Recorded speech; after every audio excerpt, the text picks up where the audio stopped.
Good morning and welcome to the Saturday special.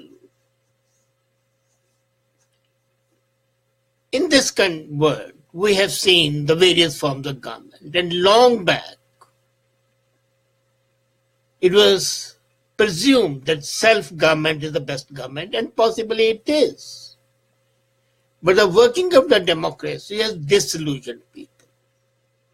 And I'm reminded of Aristotle's statement that the evolution of the government and the devolution would be self-government leading to monarchy, leading to autocracy, leading to dictatorship, leading to mobocracy, and then back to monarchy or dictatorship.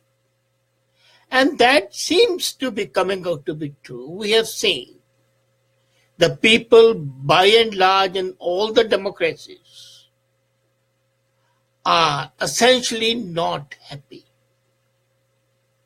Why is it? When all the psychologists, all the political scientists argue and hold forth that the self-government is supposed to be the best government. And even then, when we see people being frustrated, people being fed up, why is it so? There must be something wrong somewhere. And what we find is that the government leader, the political leaders, constant and continuous abuse of power and corruption is a major people being disenchanted. Look at Pakistan. In the 70 years, more than 60 years have been dictatorship of the army.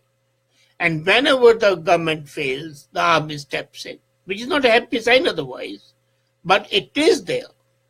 You see, what happens is that the levels of bureaucracy, administrative barriers, lack of accountability, insincerity, lack of action trouble a lot of people. And a large number of the people would be unable to understand why.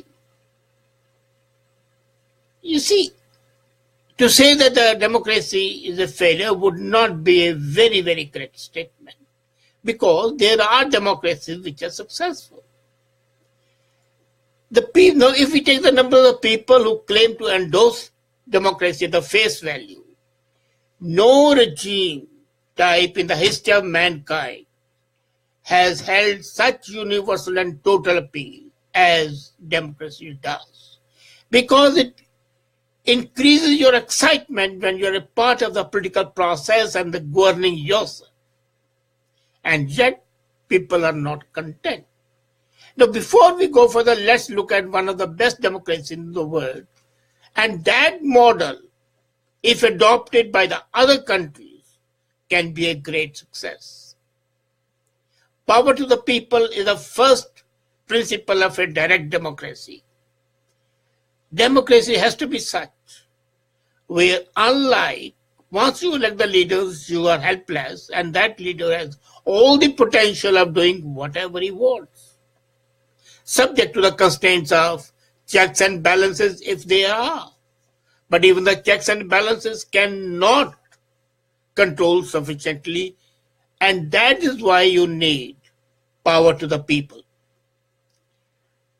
There is only one democracy today in the world which works very effectively, very efficiently, and that's Switzerland. So much is the appeal of direct democracy that the newly elected president of France, Macron, said that he would like to adopt the same system in France. But sometimes, we have seen that the direct democracy, while efficient, can also take populist decisions. Sometimes those decisions can be excellent and sometimes not so. For example, the proposal that was given to the government by the populace and then adopted by 90% of the people for a veto on the building of minarets and mosques in Switzerland. and a proposal to ban all cars from the roads on Sundays. So both proposals found favor and they were adopted. But they were not adopted by the parliament, they were adopted at the behest of the people. To understand some facts of the political system, let's not forget that the fundamental principle of democracy should be that the decisions, all citizens take part in the decision making, and there's a strong sense for minorities. Now, Switzerland is a population of just 8.2 million, and 24% of them are foreign nationals spread over 26 cantons. Still, that country is successful despite 24% being foreign nationals, and they are given the same right after they have fulfilled their residency conditions as our citizens. But would you believe if I tell you that till 1971, women were not given the right to vote in Switzerland?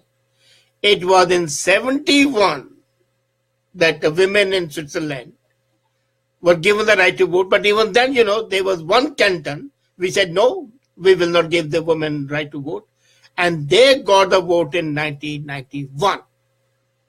Nevertheless, one thing which amazes me is that in one of the cantons, where the voting is never secret, they say when you have a secret voting, people can be persuaded, so it's always by show of hands. And then, people normally say that democracy is successful when there are two major parties. But the Swiss political scene shows 4 major parties. So why is it that this country is successful? First thing, the popular vote is held 4 times a year, not once in 4 years. 4 times a year, the vote is only, are you still satisfied with the government? Or you want to change the government? That's the only thing. Other things keep on going for 4 years.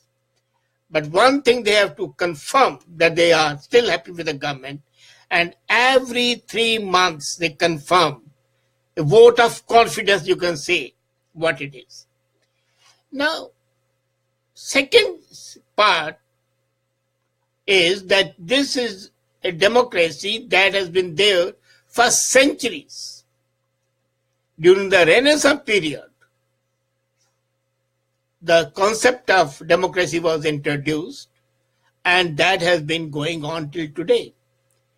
And they also said, whatever the population may be, they would not forsake the principle of direct democracy. And slowly there was a change. Centuries passed with the direct democracy.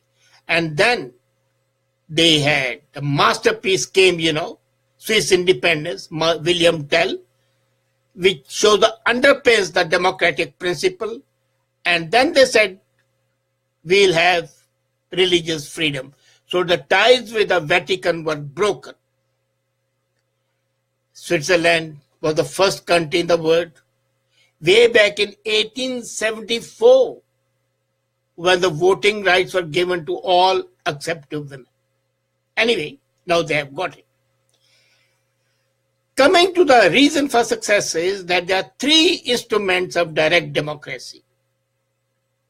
And all 3 are available to the citizens of Switzerland. All types of referendum, mandatory, popular initiative, and optional are there. A vote must be held on any amendment to the Constitution in a mandatory referendum. The government simply cannot amend the Constitution. Whenever there is an amendment, it is given to the people to vote, and a referendum takes place, even if the government has 100% majority in the parliament. But when the referendum takes place, it doesn't get 50 plus 1 votes, the amendment would fail.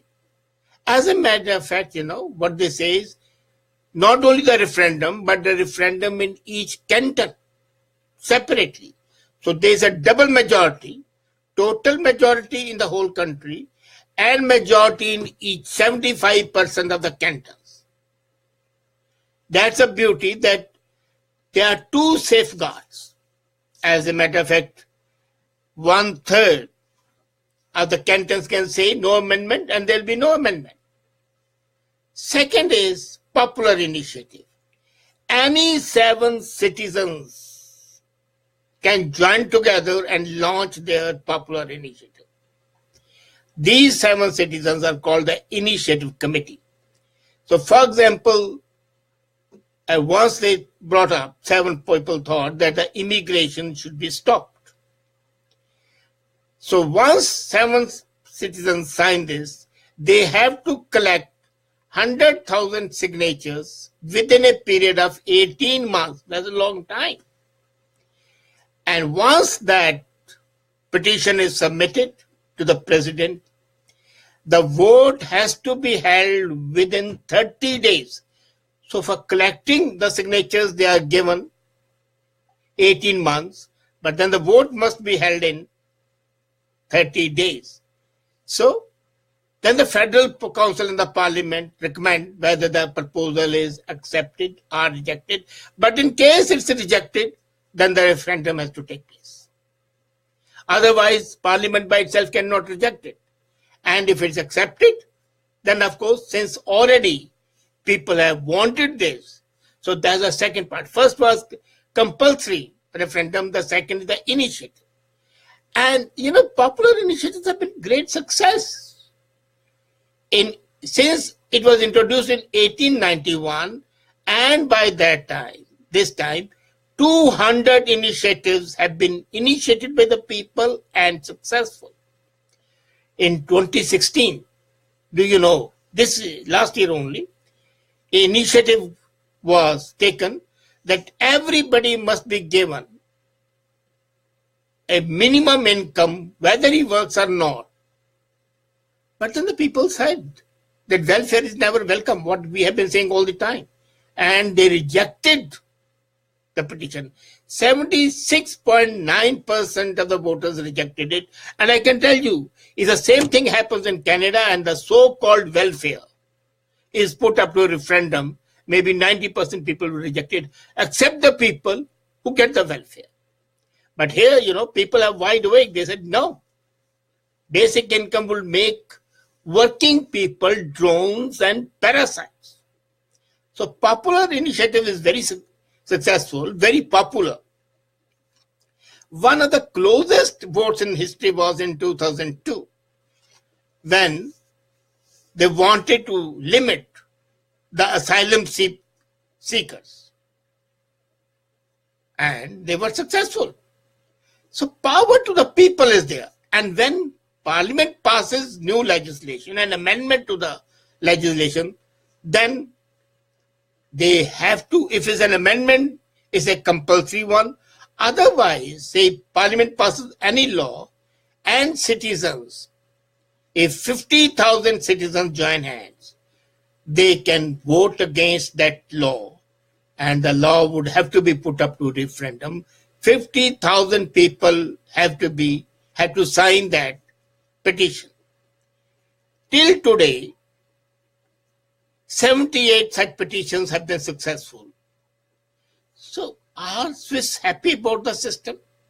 Because this system relies on the greater involvement of the people.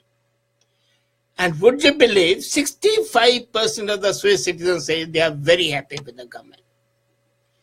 The democracy over there has people given the right to exercise power directly and indirectly, and therein lies the success of democracy.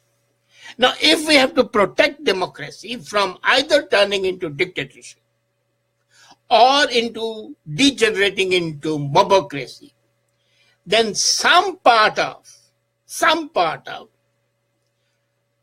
direct democracy has to be brought in. Whenever the amendments take place, why cannot they be referred to the people? And why cannot people have the right to recall, which is there in Switzerland? If 100,000 people sign, that MP is removed and the re-election takes place. As a matter of fact, when we elect our representative, he should be our representative. And that's what Swiss agree. This concept of recall, if implemented, would make the democracies more representative. Similarly, compulsory referendum as well as popular initiative, 100,000 people think something is desirable. What's wrong with that? Let the petition be given. Let the country as a whole, nation as a whole discuss it and then vote on that. And if majority votes on that, it should be made a law. That would be real democracy, not the sort of democracy we are having here in India or in Canada. They might be better than the democracies in the other countries. I don't deny that. And I would definitely say something is better than nothing. But to make them more meaningful, to make them more effective, it's necessary that the citizens are involved. Here in the other democracies, what we think is that when we say citizens are involved, we only mean they should come and cast a vote. For example, Australia made voting compulsory. If you don't vote, you can be sent to jail. There have been proposals like that here in Canada as well. In India, of course, that proposals are not there. But giving the people the right, the three rights, referendum, recall, and initiative for referendum, these are three items. If they are added to any democratic setup, it will make it really democratic, really worthwhile, and shall be a meaningful change. Would we expect our political leaders to make an effective change? I don't think so. They don't want curbs on their powers. They are happy going with a begging bowl at the end of the 4 years or 5 years, ask for the votes, and then reign as kings. Squander the public money. In Switzerland, the servants, the elected people, don't get the perks that they get here in these countries. So, make it obligatory on them to be responsible and make them exist and continue in power as the pleasure of the electorate, which is exercised whenever they want it, not at the end of 5 years or 4 years. That's too long a time. Let democracy be a real democracy. Let it bloom with the direct participation, and then there can be hope. Thank you.